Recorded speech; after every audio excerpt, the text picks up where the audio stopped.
بسم الله الرحمن الرحيم الحمد لله رب العالمين والصلاة والسلام على خير خلق الله محمد وعلى آله وأصحابه الكرام وتابعيهم بإحسان إلى يوم الدين.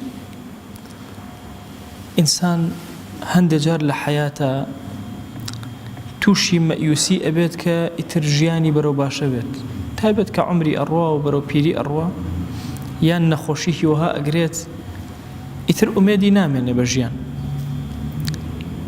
ئەم کەسە ئیمامی نەووی لە کتێبی ئەذکارە یەک بابی داناوە، باب ما يقول من ئەیسە من حیاتی، هەر کەسێ مەیوز بوو لە حیاتی خۆی چی بڵێ، چی بکە، چۆن بکە، بە درێژی زۆر شتی باس کردو.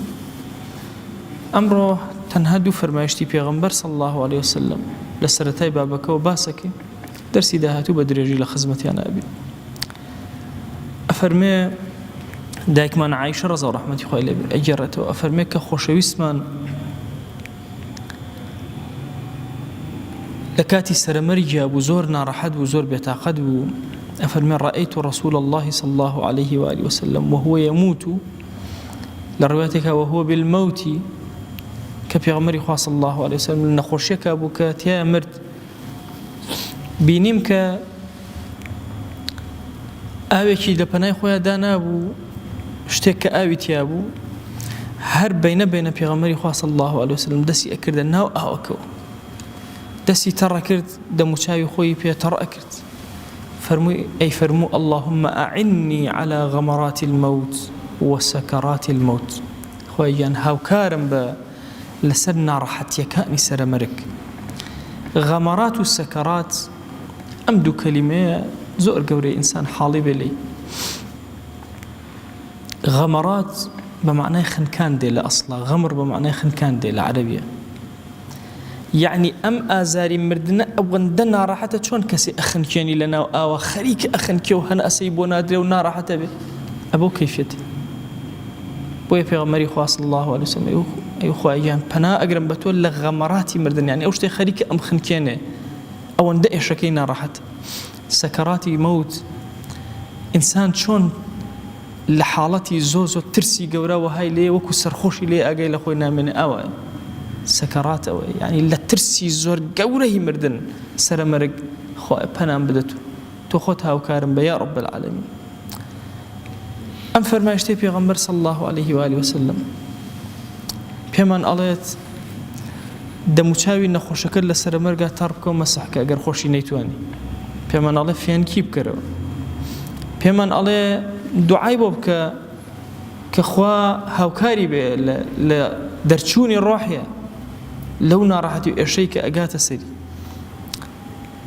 و پێمان ئەڵێ خۆت بۆ خۆت دوعا بخوێنە بۆ خۆت لە کاتی سەرەمەرگە. لە صحیح بوخاریە هاتووە عینەن دایکمان عایشە ئیگەڕێتەوە، ئەفەرمێ خۆشەویست صلی الله عليه وآله وسلم پشتی دابوو بە منەوە، ڕیوایەتی دووەمە،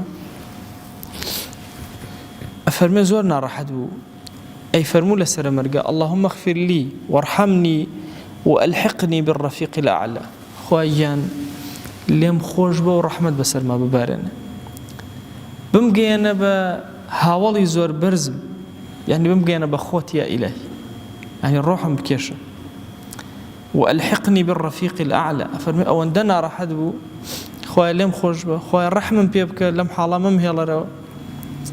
والحقني بالرفيق الأعلى، هاوڵە زۆ بەرزەکە بمگەیەنە بەو، یا بەرزترین هاوڵ بمگەیەنە بەو. پێغەمبەری خوا صلی الله عليه وآله وسلم لە ڕیوایەتێکە ئەفەرمێ ئەنبیا عەلەیهیم الصەلاة وەسەلام ئازاری دوان لە ئێوەیان هەیە، هەموو نەخۆشیەکیان ئازاری دوان لە ئەم ئینسانانەی هەیە، ئەوەندە ماندوو بووە. ئەفەرمێ ئەمەش بۆ ئەوەیە چونکە ئەرکێکی زۆر گەورەی قورس کەوتوتە سەرشانیان، مردنیشیان بە ئەندازی دوو کەسی ئێمە کە ئەمرێ پێغەمبەران عەلەیهیم الصەلاة وەسەلام ناڕەحەتن.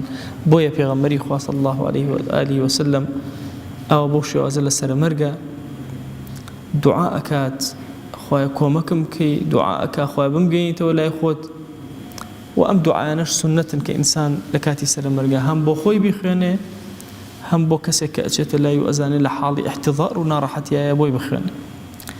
خوایان داوات لي أكين برحمة وبزي خود بكرم خود لجناها كان من مبورة عفو من كبزي بسرمانا ببارنا أم فرماشتاني پیغمبر صلى الله عليه وسلم بكرة شراء الروشني جيان من بكرة شراء الروشني ناوغور من بكرة شراء الروشني آخرة من خو إلي من قبولك خو إلي من قبولك خو إلي من قبولك آمين آمين والحمد لله رب العالمين وصلى الله على سيدنا محمد وعلى آله وصحبه وسلم تسليما كثيرا أبدا إلى يوم الدين.